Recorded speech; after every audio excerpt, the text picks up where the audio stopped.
नमस्कार. स्वागत आहे तुमचं. मी अनिता उमाटे बोलते. आपण एक एक वय असते आपलं, तरुण. तरुणपणात आपलं लग्न होतं. आपण संसार करतो. स्त्रियांबद्दल बोलते मी. तर मुलं होतात आपल्याला. संसार छान करतो आपण. मन लावून करतो संसार. संसारामध्ये सुख दुःख असतात. सगळं झेलतो आपण. आणि असं मुलांना वाढवतो. मुलांचं शिक्षण होतं, लग्न होतं, मुलं मोठी होतात. पण त्यावेळेस आपल्या शरीराकडे आपण लक्ष देत नाही, कारण आपलं सर्व लक्ष मुलांकडे असतं, घरामध्ये संसाराकडे असतं. काय हवं आहे काय नाही मुलांना, नवऱ्याला काय हवं आहे काय नाही, किंवा घरामधले आणखीन लोक असतात त्यांच्याकडे लक्ष असतं.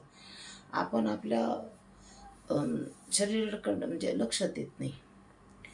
कालांतराने वेळ जातात, मुलं मोठी होतात, लग्न होतात मुलांची, आणि हळूहळू आपलं शरीराचे व्याधी असतात ते बाहेर काढतात तोड. म्हणजे जेव्हा तरुण असताना आपण शक्ती असते आपल्या अंगामध्ये, आणि जशी जशी आपली शक्ती कमी होईल तसं तसं आजार बळवतात. शारीरिक शक्ती कमी होती आणि आपल्या शरीरामध्ये जे लपून बसलेले असतात आजार लहानपणीचे, ज्याप्रमाणे दमा म्हणा, संधिवात, अनेक आजार उद्भवतात. शुगर असतं, BP असतं, थायरॉईड असतं कोणाला, अनेक आजार असतात, ते बाहेर येतात. बाहेर आल्यानंतर त्रास चालू होतो आपल्याला. आपण दवाखान्यात जातो, हॉस्पिटलला. त्याच्यामध्ये आपण खाण्यापिण्याकडं लक्ष देत नाही. काही जे आवडेल ते खाऊन टाकतो, पण ते शरीराला आपल्या सहन होत नाही. त्याच्यामुळं अजून जे आपल्या आजार असतात बळावतात. म्हणजे त्याला पोषण मिळतं त्या प्रकारचं आपल्या आजाराला. त्याच्यामुळे ते आजार बळावतात आपले, आणि आपली शारीरिक शक्ती कमी होती. परत मानसिक टेन्शन येतं आपल्याला, की आपल्याला आजार झालेत, आजार जडलेत, आपण जगलोच नाही आत्तापर्यंत. आणि आता जर आपण जगायला सुरुवात केली, मुलं मोठी झालीत, तर हे आजार आपल्या पाठीमागा लागलेत. मग आपण काय स्वतःला दोष देतो. आता तरी आम्ही कुठं निवांत झालो आहे, आणि हे आम्हाला आजार आले. आता नशिबाला दोष देत बसतो. झालं मग 40च्या पुढं 50 लागली तर मग तर काय खरं नाही आपलं. इतके आजार बळवतात ना, शारीरिक दृष्टीने आपली शक्ती कमी होती. आणि जो आपला शेजारी नवरा असतो तो चिडचिड करायला लागतो, कारण आपण आजारी असतो, त्याच्याकडे दुर्लक्ष होतं. पण त्याला असं वाटत नाही की ही जेव्हा जवान असती, तरुण असती, आपल्याला साथ दिलेली असते, हिने हे समजत नसतं त्यांना. आणि आपण जेव्हा 50शी गाठतो तेव्हा त्यांना काय वाटतं की हिने आपली अजूनसुद्धा सेवा करावी, आपल्याकडं लक्ष द्यावं, आपल्याला काय हवं आहे काय नाही ते बघावं असं वाटतं. मुलं तर मोठी झालेली असतात, आणि त्यावेळेस आपल्याला काय वाटतं की आपण आता थकलो आहे, आपण खूप केलं, आता आपल्याकडं लक्ष द्यावं त्यांनी, असं वाटत असतं आपल्याला. त्याच्यामुळं दोघांमध्ये कुरबुर चालू होती, कधी कधी भांडणं होतात. असं वाटतं देवा आपण काय केलं. आपण तेव्हा जर लक्ष दिलं असतं तर, पण आपण लक्ष देऊ शकत नाही तेव्हा, आणि आपल्या शरीराला आणखीन आजार बळावतात. मग रोज गोळ्या घ्याव्या लागतात आपल्याला. आणि आपल्याला जे अन्न खायचं आहे ते चांगलं चांगलं खाऊ वाटते आपल्याला. जसं तळलेलं खाऊ वाटते, आंबट खाऊ वाटते, बाहेरचं खाऊ वाटते, असं आपल्या शरीराला होत असतं, आपोआप होत असतं. पण टाळतो आपण, खात नाही, तोंड मारतो आपण त्यावेळेस. आणि मग झालं, मग मानसिक टेन्शन येतं नवऱ्याला, ही काय आपली बायको आजारीच असती. मग काही 50 वयानंतर काही पुरुष व्यसनाधीन होतात, बायको सारखी आजारी असते म्हणून. मग काय काय पुरुष बायकोला साथ देतात आपल्या, खरंच साथ देतात काय काय जण, की आपली बायकोने आपल्याला खूप सांभाळलेलं आहे, जवळजवळ 20-25-30 वर्षे संसार केलेला आहे तिने आपल्यासोबत, आपण तिला आता मदत करायला पाहिजे असं वाटतं. कारण तोपर्यंत एकतर 10 वर्षाचा 12 वर्षाचा नवरा बायकोत अंतर असतं, तोपर्यंत रिटायर झालेले असतात. मग त्यांना काय वाटतं, आता मी रिटायर झालो, मी निवांत आहे, आता मला सगळं आयतं मिळावं असं वाटत असतं त्यांना. असं नसतं. आणि त्यावेळेस आपलं मानसिक तसं तयारी नसते आपली. आणि शारीरिकदृष्ट्यासुद्धा आपली कामाची म्हणा किंवा शारीरिक जी काम असतं आपल्या नवऱ्याला आपण सुख देतो अगोदर तरुणपणात ते देऊ शकत नाही असं त्याला वाटतं की माझ्या बायकोपासून मला सुख मिळत नाही आता असं त्याला वाटतं. मग तो धडपडतो, किरकिर करतो, त्रास करून घेतो स्वतःला. मग त्याला पण आजार बळावतात, परत तयार होतात त्याचे आजार. शुगर वाढते, BP वाढतो.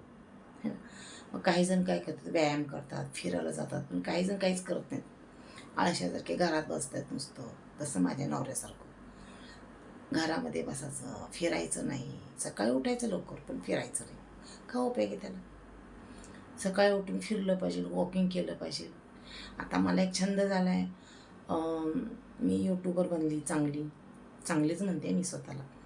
मला छंद झाला आहे, मी व्हिडिओ काढते, रील बनवते, लाँग व्हिडिओ मधून काढते. जसं हा लाँग व्हिडिओ मी काढायला लागले तसं मी व्हिडिओ काढते. त्याच्यामुळं मी रमून जाते, म्हणजे व्यस्त राहते मी.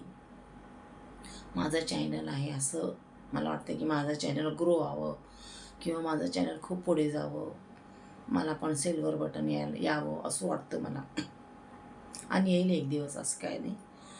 आणि मी बिझी राहत असते त्याच्यामुळे त्यांना वाटतं मग हे काय सारखं मोबाईलमध्ये घेऊन बसते. तरी काय नाही, मी फक्त रील्स बनवते आणि संध्याकाळी 1 तास लाईव्ह घेते आणि कधीतरी लाँग व्हिडिओ असतात, म्हणजे जसं आता बनवायला लागले असते याप्रमाणे असतात. तर त्यामुळं काय होतं, त्यांना वाटतं की आता माझी बायको काही कामाची नाही, आता संपला होता असं वाटतं त्यांना. असं काय नसतं.